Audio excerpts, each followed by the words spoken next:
विज्ञान मंच के तत्वाधान में पश्चिम बर्धमान जिला कमेटी की ओर से रानीगंज के स्कूल पाड़ा स्थित स्टूडेंट हेल्थ होम के 35वें वर्षगांठ के अवसर पर प्लाज्मा संग्रह एवं रक्तदान शिविर का आयोजन किया गया। पश्चिम बंग विज्ञान मंच रानीगंज शाखा के तत्वाधान में पश्चिम बर्धमान जिला कमेटी की ओर से रानीगंज स्कूल पाड़ा स्थित स्टूडेंट हेल्थ होम के 35वें वर्षगांठ के अवसर पर प्लाज्मा संग्रह एवं रक्तदान शिविर का आयोजन बलून उड़ाकर किया गया। इस मौके पर विज्ञान मंच के रानीगंज प्रमुख कल्लोल घोष ने बताया कि इस शिविर का मुख्य उद्देश्य कोरोना संक्रमण के इलाज में रक्त की कमी न हो, इसे ध्यान में रखकर किया गया है। शिविर में कुल 60 यूनिट रक्त एवं 5 यूनिट प्लाज्मा संग्रह किया गया। इस शिविर में मुख्य रूप से रानीगंज के विधायक रुनु दत्ता, डॉक्टर एस माझी, डॉक्टर एस के बासु, डॉक्टर दिबेंदु दास एवं स्टूडेंट हेल्थ होम के कल्लोल घोष और समस्त सदस्य सदस्यगण मौजूद रहे। রানীগঞ্জেও এগিয়ে এসেছেন প্লাজমা দেওয়ার জন্য, আজকে তারা এখানে দেবেন। আমাদের রাজ্যের স্বাস্থ্য আন্দোলনের এবং বিজ্ঞান আন্দোলনের অন্যতম নেতৃত্ব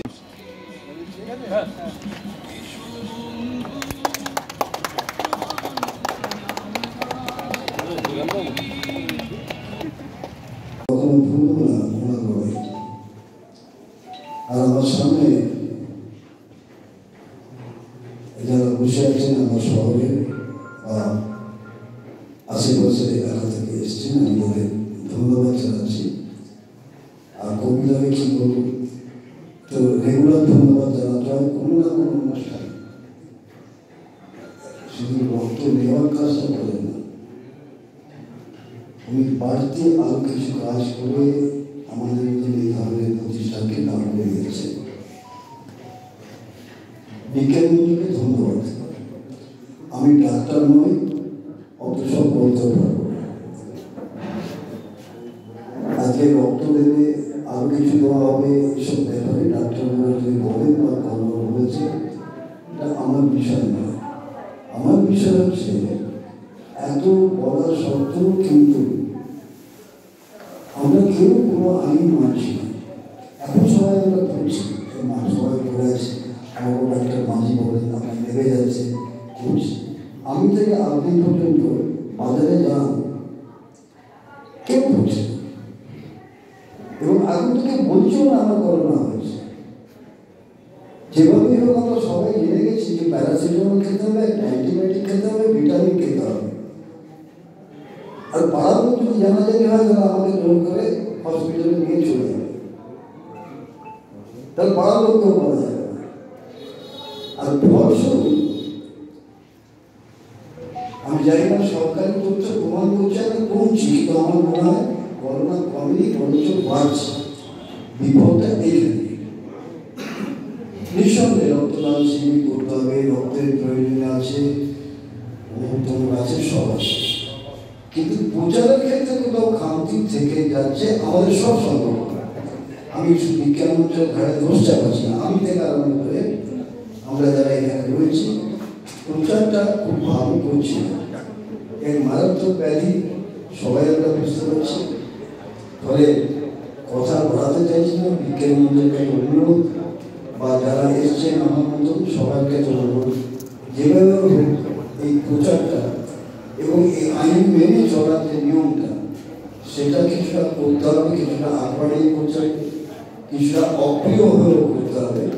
এই আবেদন রেখে আমি বিজ্ঞান মঞ্চের যে উদ্দেশ্যে শিবির করা তার সাফল্য কামনা করে আমার সবাইকে আমার নমস্কার জানিয়ে সরকারি তহবিলে জমা পড়ে, তাই আমার যে অভিজ্ঞতা সেটা হলেই ভালো হয়।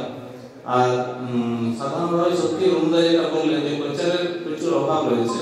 আমাদের এখানে সামাজিক দূরত্ব বজায় রাখা সম্ভব নয়, কিন্তু যে দুটো জিনিস, ভ্যাকসিন কবে আসবে তার কোনো ঠিক নেই, আদৌ ভ্যাকসিন আসবে কিনা, ভ্যাকসিন যে ট্রায়াল হচ্ছে যেটুকু আমাদের জানি যে ভ্যাকসিন ট্রায়াল হলেও সেটা কার্যকরী কতটা হবে বলা মুশকিল আছে, কিন্তু মাস্কটা কিন্তু একটা বড় ভ্যাকসিন। এই মাস্ক কিন্তু যদি আমরা অনেকে জানেন যে মাস্কটা কিন্তু আমাদের এই এরিয়াতে আমরা যদি সবসময় মাস্ক পরি, করোনা যদি নাও আসে তার সত্ত্বেও যদি আমরা মাস্ক পরি, এখানে যে পলিউশন, যে বিশাল আকারে পলিউশন, সেই পলিউশন থেকেও তো আমরা বেঁচে। আমরা পশ্চিমবঙ্গ বিজ্ঞান মঞ্চের পশ্চিম বর্ধমান জেলা কমিটির উদ্যোগে যেহেতু আগামীকাল আমাদের 35তম প্রতিষ্ঠা দিবস, সেটাকে সামনে রেখে এবং কোভিড পরিস্থিতিতে রাজ্যে রক্তের অভাব অনুভব করে আমরা আসানসোল ব্লাড ব্যাংক সরকারিভাবেই তাদের হাতে কিছু রক্ত তুলে দেওয়ার অঙ্গীকারবদ্ধ হই এবং সেই কারণেই আমাদের উদ্যোগে সারা রাজ্যের বিভিন্ন জায়গায় যেমন রক্তদান শিবির হচ্ছে, আমাদের জেলাতেও আমরা রানীগঞ্জে এই রক্তদান শিবির আয়োজন করেছি আমাদের জেলার উদ্যোগে। মোটামুটিভাবে এখনও পর্যন্ত 65 জন রক্ত দেওয়ার অঙ্গীকারবদ্ধ হয়েছেন এবং এর মধ্যে যারা কোভিড জয়ী, যারা কোভিডে অসুস্থ হয়েছিলেন এবং সুস্থ হয়ে এখন ভালো আছেন, তাদের মধ্যে মোট 5 জন প্লাজমা দেওয়ার অঙ্গীকারবদ্ধ হয়েছেন এবং তারা এসেছেন। তাদের প্লাজমাও নেওয়া হবে যাতে আমাদের কোভিড পেশেন্টদের সুবিধা হয়, তারা যাতে সেই প্লাজমাটা আমাদের রাজ্যের স্বাস্থ্য দপ্তর যাতে ব্যবহার করতে পারে, চিকিৎসকরা যাতে ব্যবহার করতে পারেন, সেই কারণে আমরা বিজ্ঞান আন্দোলনের পক্ষ থেকে আজকের এই শিবিরের আয়োজন করেছি। আমি পশ্চিমবঙ্গ বিজ্ঞান মঞ্চের পশ্চিম বর্ধমান জেলা কমিটির সম্পাদক। रानीगंज से सम्राट दास की रिपोर्ट, PV न्यूज।